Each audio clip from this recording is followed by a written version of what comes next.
Resiliencia.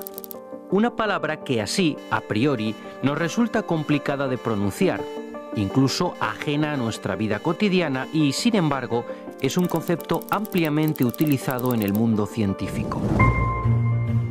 Resiliencia hace referencia a una propiedad de los materiales por la cual un objeto elástico, es decir, un muelle o un resorte, que es sometido a una presión o fuerza determinada, es capaz de, una vez que cesa dicha presión, recuperar su forma original.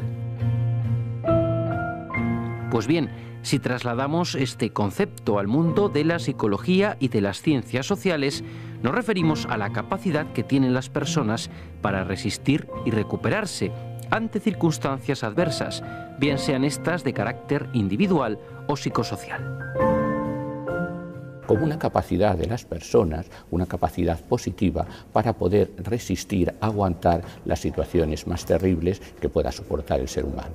Resiliencia es una capacidad que todos tenemos de poder afrontar la adversidad y no venirnos abajo, o sea, afrontar la adversidad creando los recursos necesarios para salir incluso fortalecido.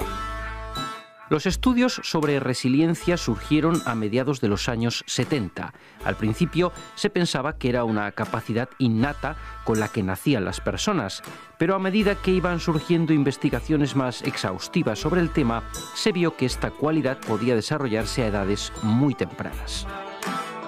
Comenzaron estudiándose las familias de niños que tenían padres alcohólicos. La situación de los niños con los padres alcohólicos evidentemente parecía como si los predispusieran a tener trastornos cuando fueran mayores. Estos niños que habían sido educados en estos ambientes tan terribles, pues lógicamente lo lógico parecía ser que estos niños pues fueran alcohólicos, psicópatas y personas conflictivas. Y sin embargo se observó que no era así, que los niños eran capaces de, a pesar de haberse desarrollado en esos ambientes tan adversos, de poder ser unas personas completamente normales y adaptadas a la sociedad. La resiliencia, visto desde la neurociencia, pues es importante ver que el cerebro se va configurando continuamente con las experiencias vividas.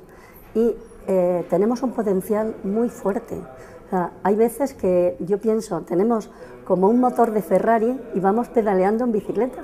Es una pena porque podemos afrontar cualquier problema o cualquier circunstancia difícil de la vida siempre que no tengamos miedo. Según estos estudios realizados en el ámbito de la psiquiatría y la neurociencia, se fue comprobando que la resiliencia no es tanto que sea heredada o adquirida, sino que resulta mayormente de la interacción y de la adaptación que cada persona hace con su ambiente y con los conflictos que le surgen a lo largo de su vida. Es el ejemplo clásico del desarrollo de la inteligencia. Un niño puede ser muy inteligente, pero si no se le dan las oportunidades para estudiar, para desarrollar esas capacidades intelectuales, pues evidentemente no llegará a desarrollar ese potencial. Pues lo mismo ocurre con los factores resilientes, es decir, el niño tiene que tener la oportunidad de vivir situaciones, no tienen por qué ser extremas, pero en las cuales viva condiciones adversas para poder desarrollar estos factores de resiliencia. Y que la resiliencia está muy relacionada con el desarrollo y que la resiliencia depende de las circunstancias de cada uno. Es verdad que hay algunas personas, hemos estudiado, 1/3 de la población tienen un gen específico que es, que está relacionado con la serotonina y tienen mayor facilidad, pero se puede desarrollar en todo el mundo y además es muy necesario. Lo vemos hoy día especialmente porque, pues por el tipo de educación que se está teniendo, la gente es más vulnerable. O sea, tendemos a sobreproteger a los niños y hacer que no sean autónomos, que no afronten retos. Y entonces, bueno, pues se hacen más débiles y ante la adversidad sucumben. Esta capacidad de resiliencia se puede desarrollar para afrontar cualquier reto, cualquier dificultad de la vida y no solamente aguantar, sino fortalecerse y salir mejor. Nosotros trabajamos con un simple esquema que tiene 3 letras, 3 Cs, la llamamos el sistema de las 3 Cs. Una persona para superar la adversidad tiene que tener 3 elementos. El primero de ellos es que tiene que tener control, tiene que tener la capacidad de controlar o adquirir el control de su propia persona. El control a todos los niveles, el control de sus síntomas, el control de sus emociones, el control de sus pensamientos. Cada uno tiene que ser autónomo para tomar sus propias decisiones y para asumir sus responsabilidades. Adquirir el control significa no depender de los demás. Y a veces, pues en nuestros modelos de asistencia hablamos de pacientes que de forma pasiva y resignada están dependiendo de otros. Dependen pues de las instituciones sanitarias, dependen de la ayuda que se les da, dependen de las atenciones de la familia, pero acaban de ser sujetos que son absolutamente dependientes y pasivos. Y hay que cambiar ese chip, cambiar esa mentalidad. Hay que conseguir que la persona sea el control, el dueño de su propia persona. El miedo es lo que más provoca estrés y es lo que más dificulta la resiliencia. Y en cambio la confianza, el saber que puedo, que soy capaz, poco a poco va desarrollando esta capacidad en las personas. O sea que es algo innato, pero a la vez también se puede desarrollar. Segundo, el sujeto tiene que aceptar la siguiente C, que es el cambio. Ahí tenemos que aceptar los cambios que se producen en nuestra vida, pero eso todos, los cambios que se ocurren en el desarrollo, los cambios que ocurren con la edad, los cambios que ocurren en nuestras diferentes situaciones.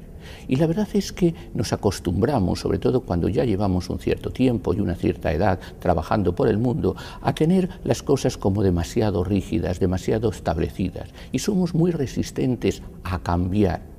Y tenemos que aceptar que el cambio es consustancial con nuestra existencia. Nadie se baña dos veces en el mismo río, decían los filósofos antiguos, porque todo fluye, todo cambia y las circunstancias cambian. A mí me gustaría pues tener algunas características de cuando era joven y dicen algunos, es que yo quería ser como cuando era antes. Eso es imposible. Tenemos que aceptar la nueva situación y las nuevas circunstancias que nos imponen la vida, incluso con las restricciones, incluso a partir de ellas, e incluso llegar a dar sentido a las mismas. Nosotros hemos estudiado personas que a lo mejor han sufrido la misma circunstancia, un ERE, han sido despedidas de la empresa y pasados unos años te encuentras que una persona te dice, pues mira, gracias a que me echaron de aquella empresa, empecé a buscar trabajo y estoy en un sitio muchísimo mejor, mejor pagado, mejor puesto. Otra gente en la misma circunstancia pues te sigue preguntándose ¿y por qué a mí? ¿Y por qué tuve tan mala suerte? ¿Y por qué me pasó esto? Y sigue bloqueado y sigue en paro, o sea, sin poder encontrar recursos. Esa es la diferencia. Lo que nosotros queremos desarrollar son las capacidades para afrontar lo que nos venga de la vida, los retos de la vida. La tercera parte del esquema, la tercera C que se plantea desde la psiquiatría para desarrollar programas de prevención y aprender a afrontar los traumas es compromiso. No podemos vivir la vida pasando por encima, sino que la vida implica comprometerse con algo. Estamos comprometidos, pues lo primero con nosotros mismos. Un compromiso con nosotros mismos es llevar una vida digna, una vida con dignidad, una vida en la cual asistimos o seguimos un sistema de creencias, un sistema de valores con los cuales de alguna manera comprometemos nuestra existencia. Pero también una serie de compromisos que tenemos con la gente que nos rodea.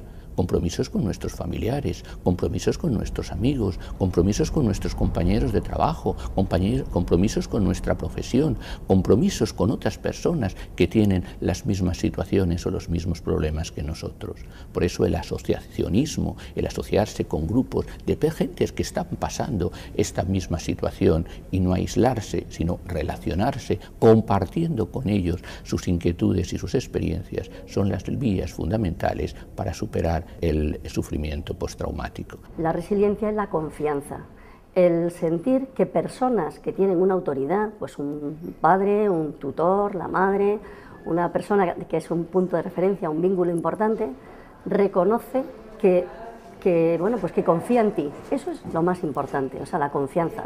Por ejemplo, una variable que hemos visto en nuestros estudios que efectivamente tiene un poder modulador o amortiguador importante es el autoconcepto, la autoeficacia, todo lo que tiene que ver con una percepción positiva de sí mismo, de su eficacia profesional, de sus capacidades. Esta percepción positiva de sí mismo es una dimensión clásica en todos los modelos de resiliencia, ¿no?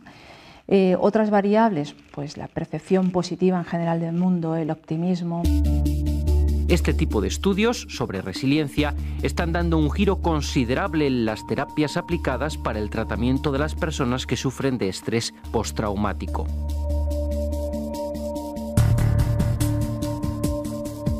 Y la recuperación muchas veces, por desgracia, se ha centrado solamente en los aspectos negativos, es decir, identificar los síntomas que tienen, considerarlo como un enfermo mental, ponerles tratamientos más o menos intensos que a veces pues los necesitan, programas, pero sobre todo centrados en la enfermedad. Y a veces hemos olvidado estos aspectos de que todas las personas tienen esa capacidad de responder, de rehacerse y de recuperar su dignidad y de construir su propia vida. Muchas veces cuando entrevistamos a personas nos dicen, pues a partir de aquello que me pasó, de aquel accidente que tuve, de aquel secuestro, hemos tenido casos muy interesantes, nos dicen, aquello me aportó a hacerme mucho más humano, aquello me aportó a hacerme más fuerte. Ahora no tengo miedo porque cuando un reto se supera, ya los siguientes son más fáciles. Estos serían, de alguna manera, los rasgos en el tratamiento del trauma individual, pero no podemos olvidar otro tipo de traumas que son de carácter más colectivo, que dependen del contexto social en el que la persona se desenvuelve y que a veces nos resultan todavía menos controlables. Pero el trauma también tiene sobre todo un importante componente psicosocial, es decir, estas situaciones de las cuales pues, estamos viviendo o hemos vivido, desastres, catástrofes, crisis socioeconómicas como la que estamos viviendo actualmente, pues tienen una gran repercusión social, porque repercuten y porque inciden en una sociedad.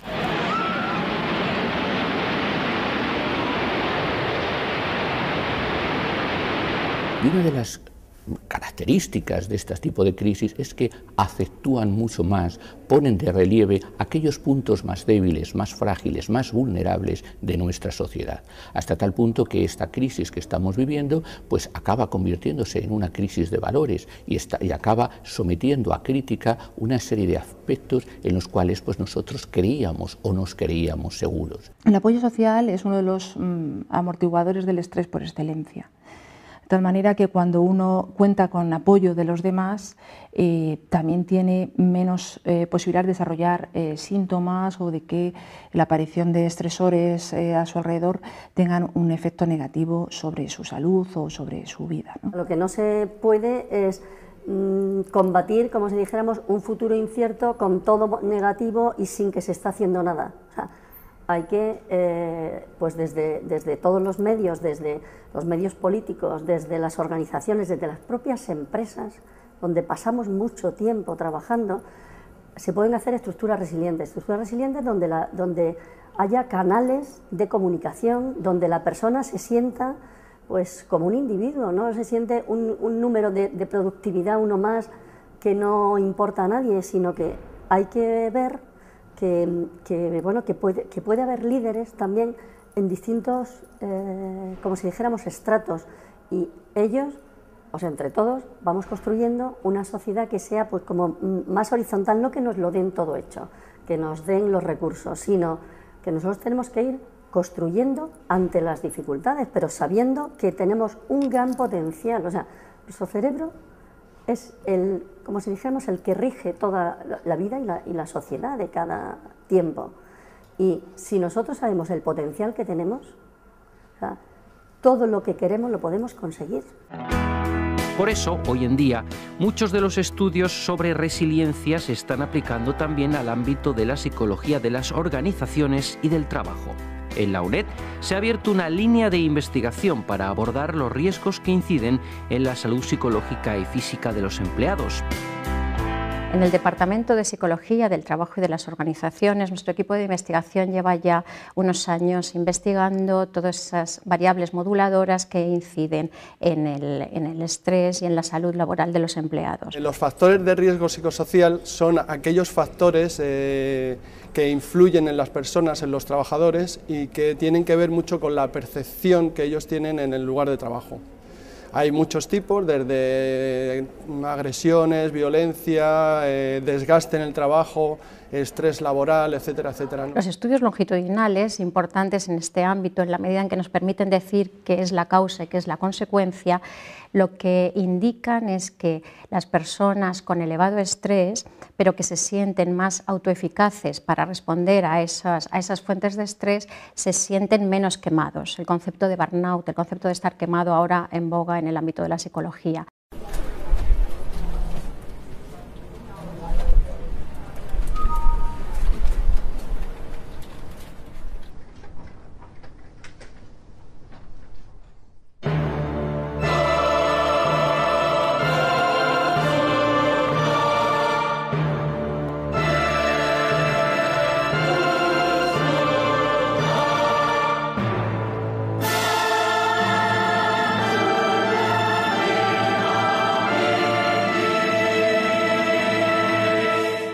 El síndrome burnout es el padecimiento crónico ante situaciones prolongadas de estrés en el trabajo, que implican fatiga, depresión e ineficacia en el desempeño de las tareas asociadas al puesto de trabajo.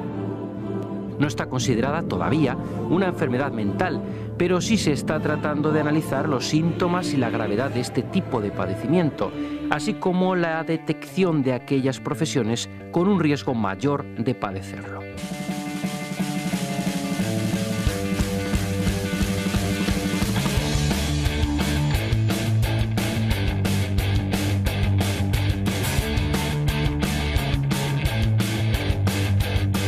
Dentro de la psicología de las organizaciones y concretamente en el estudio de estresores y de factores de protección que podrían constituir lo que es la resiliencia, uno de los colectivos que está expuesto a mayores riesgos o a riesgos más específicos que son inherentes a su propia profesión son los militares, en general los cuerpos y fuerzas de seguridad del Estado, ¿no? Pero nosotros nos hemos centrado mucho en muestras militares.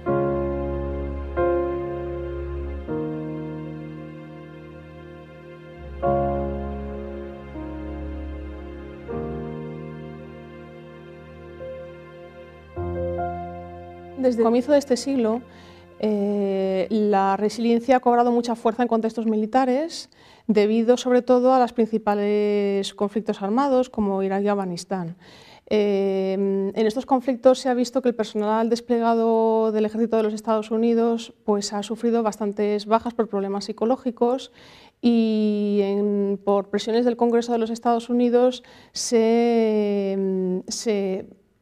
creó un grupo de evaluación de los factores de estrés físicos y psicológicos y también para medir la resiliencia o qué cosas se pueden hacer para apoyar a los militares, ¿no?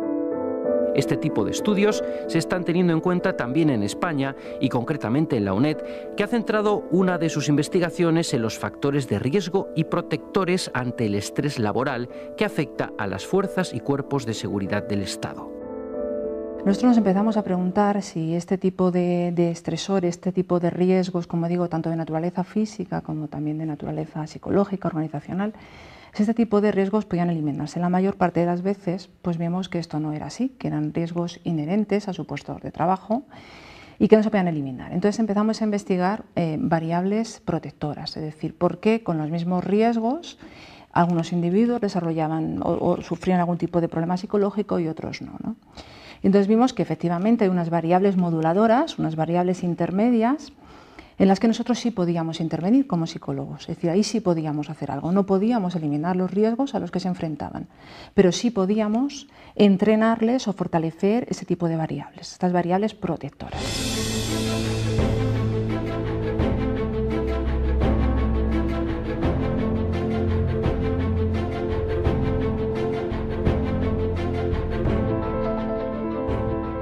En nuestro trabajo fundamental, o el mío en concreto, trabajamos en la Unidad Militar de Emergencias. Entonces tenemos equipos multidisciplinares de intervención en todo tipo de emergencias. Lógicamente el intervenir en una situación de estas, donde es una situación crítica, conflictiva, donde los medios son escasos, pues supone para la gente una serie de repercusiones, ¿no? repercusiones que llamamos factores de riesgo, en nuestro caso psicosocial, porque los abordamos desde el punto de vista de la psicología, y entonces eso redunda pues básicamente en la salud de los operarios y también, y muy importante, en la operatividad de la unidad. En ese sentido, estamos llevando a cabo también una serie de investigaciones, intentando llevar a cabo programas para el fortalecimiento psicológico de los militares, sobre todo vinculado a operaciones militares, despliegues, que es donde estos estresores cobran son más importantes o aparecen con mayor frecuencia. Se puede preparar a alguien y tenemos unos equipos de profesionales altamente cualificados ahora mismo en la unidad. ¿Cómo lo hacemos? Pues desde distintos puntos de vista. Un punto de vista sería el técnico, ¿no? Tenemos equipos que técnicamente están muy preparados para realizar su misión.